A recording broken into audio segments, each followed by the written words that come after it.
तो वेलकम है श्री राधे राधे आप सभी का हमारे यूट्यूब चैनल में। और मैं आप लोगों के लिए आज जो है अलंकार के बाद जो है समास को लेके आया हूँ पढ़ाने और आपके माइंड सेटअप करने कि मैं समास ऐसा आप लोगों को बताऊं कि ज़िंदगी में कभी आप भूलने ना पाएँ।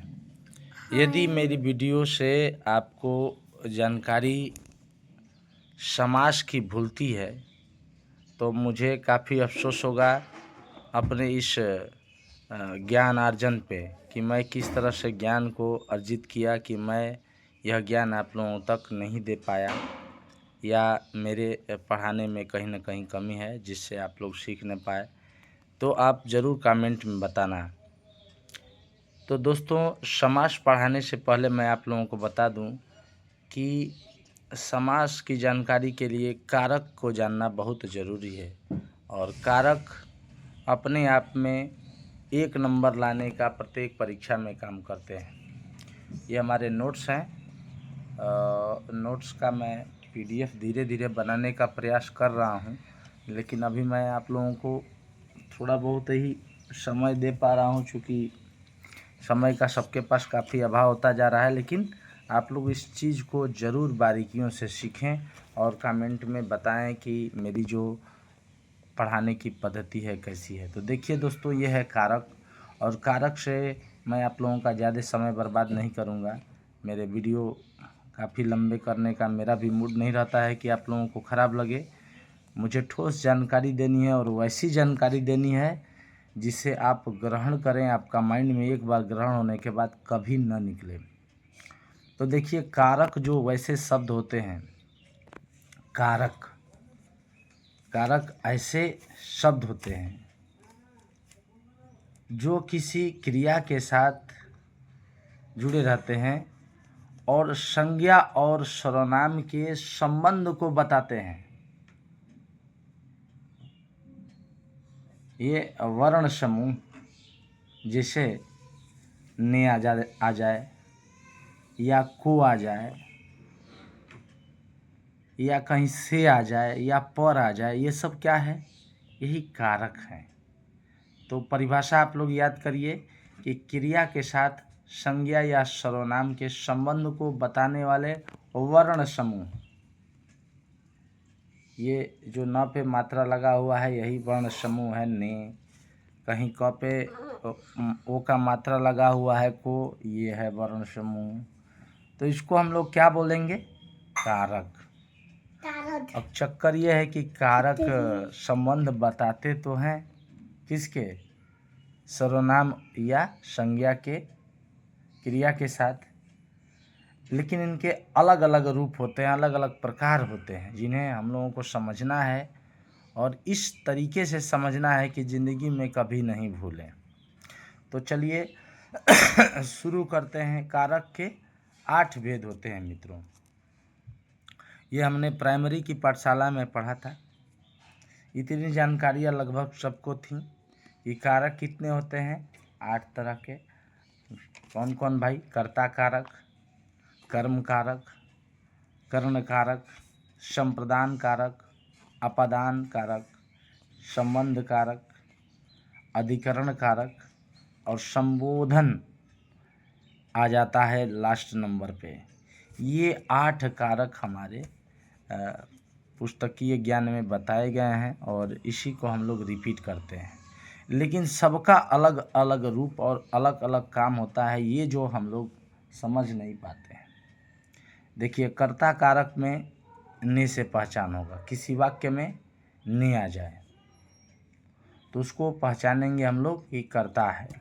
अब देखिए ने कैसे आएगा, आइए थोड़ा सा रिटेन में भी चल लेते हैं। जैसे कारक के 8 रूप मैंने बताए आपको, और पहला हो गया कर्ता कारक। तो इसको समझने के लिए हम लोग चलेंगे कि राम ने रावण को मारा। चलिए, राम ने रावण को मारा। तो देखिए, राम क्या हो गए भैया? कर्ता हो गए, संज्ञा हो गए। काम क्या किए हैं ये? मारने का काम किए हैं। क्रिया क्या है?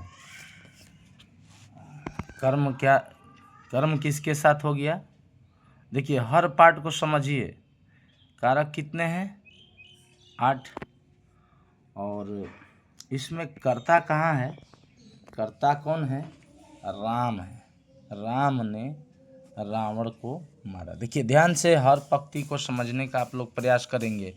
यही चीज़ें हम लोग शुरू में ध्यान नहीं देते हैं, जिसके कारण जो है फेलियर घोषित हो जाते हैं। देखिए राम ने रावण को मारा। रुकिए भैया, मोबाइल हिल जा रहा है, एक ठो रखना होगा उसके लिए। देखिए राम क्या हो गए? कर्ता हो गए। और कर्ता को जोड़ने का काम कौन किया है? ने। यानी ये क्या है? कर्ता कारक हो गया। उसके बाद किसके साथ ये काम हो रहा है? रावण के साथ। ये क्या है? कर्म है। और ये क्या है वाक्य में? कर्म के साथ को जुड़ा हुआ है। अभी पढ़ाए हैं आप लोगों को, कर्ता ने कर्म को, यानी कर्म के साथ यदि संबंध विस्थापित हो वहाँ कौन सा कारक होता है? कर्म कारक। और ये क्या है? क्रिया है। तो हर चीज़ के पहलू को हम लोगों को ध्यान से देखना है। देखिए एक लाइन निकाले हम क्या?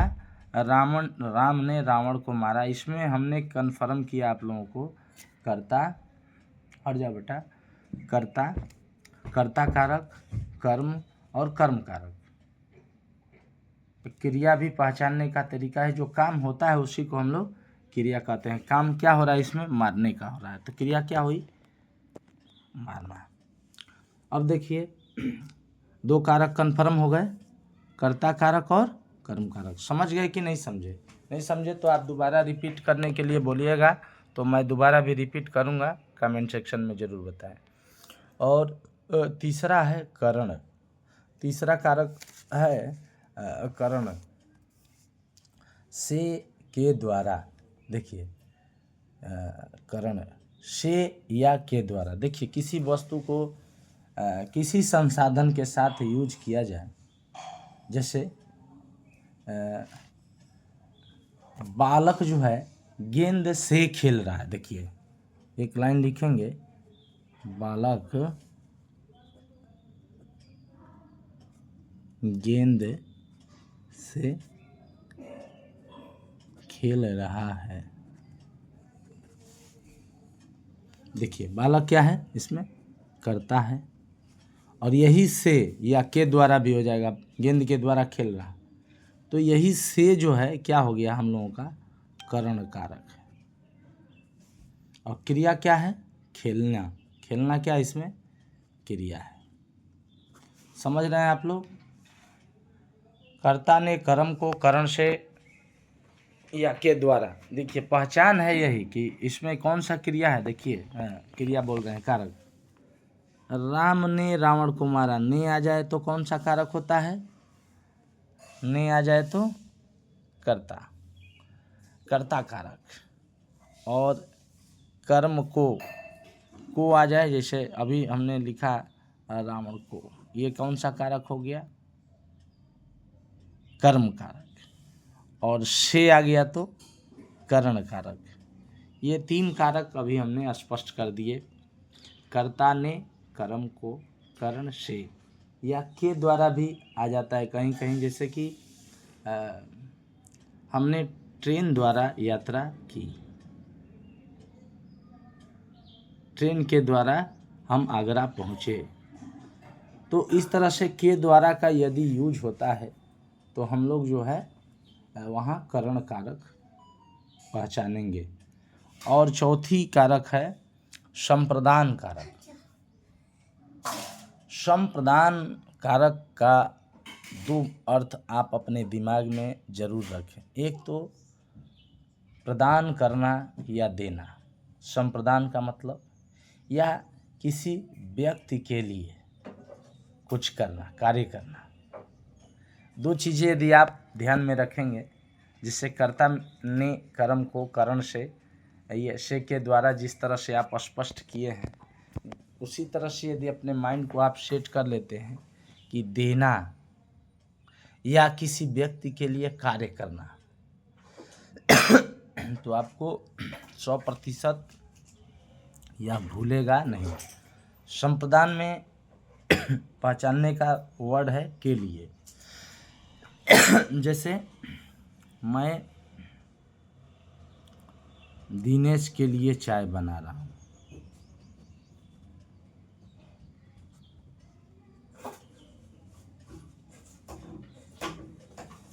देखिए, मैं दिनेश के लिए चाय बना रहा हूँ। मैं अपने लिए नहीं, किसके लिए भाई?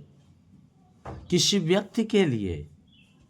तो समझ लीजिए वहाँ क्या है, के लिए तो स्पष्ट है, ये है, लेकिन पूरी लैंग्वेज समझने के लिए, अपने माइंड को सेटअप करने के लिए पूरी बात अपने दिमाग में रखनी होगी। जैसे देने का बात हो या किसी दूसरे व्यक्ति के लिए कार्य करने की बात हो, वहाँ संप्रदान कारक आता है। और अपादान क्या है? जब कर्ता अपनी क्रिया से अलग होता दिखे। जब कर्ता, देखिए हर वर्ड का अर्थ अपने दिमाग में रखिए। कर्ता, करण, कम, संप्रदान, अपादान। अपादान का मतलब हो गया कि कर्ता क्रिया से अलग होता है। तो वहाँ कौन सा कारक यूज करते हैं? देखिए, करण में भी से है और अपादान में भी से है। बहुत कन्फ्यूजन है, इसको दूर करना होगा। अपने दिमाग को, माइंड को सेट करना होगा कि ये तो करण से मतलब उस पर निर्भर है, संबंध है उसके साथ, लेकिन अपादान जब किसी वस्तु से अलग होता है वहाँ यूज करते हैं। जैसे कमला घर से जा रही है या वृक्ष से पत्ते गिर रहे हैं। वृक्ष से पत्ते गिर रहे हैं, गिरते हैं कहिए चाहे जो कहिए, तो कर्ता से क्या हो रहा है? पत्ता जो है अलग हो रहा है। तो जब अलग की बात आ जाए तो वहाँ कौन सा कारक होगा? करण कारक होगा कि अपादान? तो मित्रों, आप सभी इस संदेह की भावना को अपने दिमाग से निकालिए और स्पष्ट कर लीजिए कि जब अलग होने की बात आए तो वहाँ जो है अपादान कारक होता है। और ये 3 चीज़ें जो है स्पष्ट आप लोग, बहुत लोगों को मालूम भी होगा। संबंध, तो संबंध के लिए है। जैसे राहुल गौरव का बेटा है, तो का हो गया? तो संबंध बताता है। सीता राजा दशरथ की पुत्री हैं, तो ये का, के, की, रा, रे, री जब भी आए तो वहाँ संबंध कारक होता है, जो संबंध को दर्शाता है कि उनका बेटा है, सगा संबंधी है, जो भी है। और अधिकरण में पै पर, अधिकरण को पहचान कैसे करेंगे? अधिकरण भी बहुत मायने रखता है। में और पर इसके जो है ट्रिक हैं, पहचानने के अंग हैं, ये कारक हैं। और इसका एक रूप आप अपने माइंड में भी सेट करिए कि में पै पर उस वाक्य में लगा मिलेगा जिस वाक्य से आप समझ लेंगे कि यह उसी पर आधारित है या यह उसके जीवन का आधार है। जैसे उदाहरण के तौर पर मैं लिख रहा हूँ कि मछली जल में रहती है। तो देखिए, अधिकरण का कारक पहचानने का कारक क्या है? में और पर। तो ये देखिए, मछली जल में रहती है, ये में आ गया यहाँ, आप कन्फर्म हो जाएंगे अधिकरण। और अधिकरण का हमने अर्थ बताया अपने हिसाब से, क्या कि यह उसका आधार होता है जीवन का, या उस पर आधारित होता है कि भाई अब उसके बिना संभव नहीं है। तो जल में, जल ही जीवन है और जल ही मछली का भी आधार है। तो यह में से आप तो कन्फर्म हो गए कि अधिकरण है, या वाक्य पढ़ते ही आप क्लियर हो जाइएगा कि यह अधिकरण कारक है। जैसे एक और उदाहरण आप लोगों को बताते हैं कि भौरा जो होता है, भौरा आप लोग देखे हैं कि नहीं देखे? देखे होंगे बहुत सारे लोग। भौरा फूलों पर मंडरा रहा है, मंडरा रहा है। कह लिए भाई शहद के लिए, शहद निकालने के लिए। तो अधिकरण में आप लोगों को बताए कि आधार होता है उसका।